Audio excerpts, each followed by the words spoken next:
In the second part of lesson 1 in your Introduction to Graphic Design Photoshop lesson, we are going to look at the adjustments panel. Now, the adjustments panel is pretty simple. It's very easy. Pretty much, it's just a step off of changing things to CMYK. So if we look at our directions, your first task is to change your image to CMYK. We're going to bring up the adjustments panel, and then I want you to play with these things. So there's things called brightness and contrast, levels, hue and saturation. Okay? And then just like before, I have a picture here that you guys are more than welcome to use. You can obviously use your own. And then you want to upload your file to the assignment. It says to upload your PSD file, but you can, for this lesson, since we haven't gone through file types yet, you can go ahead and you can upload a JPEG or whichever kind of document you would like to. So if we go into Photoshop, I'm going to go to File, Open, and then I'm going to find my picture of Stella. Now, Stella is my dog, so I do like to use her as examples. Okay. Now, sometimes when we have pictures, they do come in a little bit skewed or, they're not going the right direction. So I'm simply going to come up to Image. A lot of the things at the beginning of Photoshop, what you're going to be learning, you're going to use simply from this Image tab. Okay. We're simply going to come to Image, Image Rotation, and then 90 degrees clockwise. And then, of course, I did that incorrectly, okay?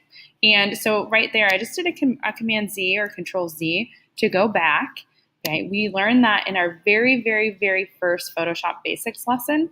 If you haven't gone in and watched that video, please make sure you do so. So image rotation, counterclockwise. I accidentally hit clockwise, okay? So here's little Miss Stella. So our first thing we need to do is remember to change this to CMYK. Right?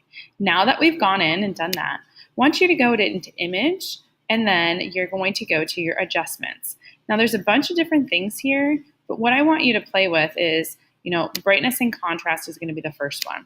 So you can really work on kind of messing with the picture, right, and making it as dark or as light as you would like.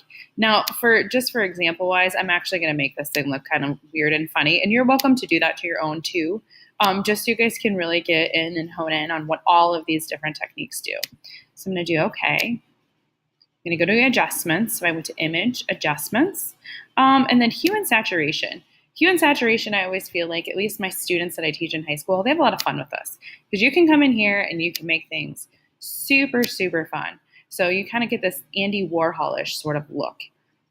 So we can come in here. You can change your actual specific colors to certain other colors. This is an easy way if you're ever trying to change a color. Let's say you have something that's green that you want to change to red. You can use these channels to go in and kind of play with that and then do that. Okay. You can see it can get a little bit crazy. Bump it up, change the lightness. You can also mess with some things down here. This kind of just messes with the tonal value of things. Colorize is pretty much going to take your whole picture and it's going to change it to that whole color. We're looking for more of something like this today. So you can see, kind of go in, play with all those 3 different settings. I showed you 2. There are 3 things that you do need to change. When you go in and do that, then you can do, of course, your file. You can do File Save. For this one, because I've already saved a separate version of Stella, I can do just File Save. If you want to maintain your image that you've originally done, go ahead and just do a File Save As. Okay. Now, when I did do that File Save, my image, there's a little box that popped up. Go ahead and change that to OK. For right now, you guys don't need to worry about any of those settings. We will get into that at a later date and time. So then once complete, head on back over to your lesson, and then you can go ahead and you can submit.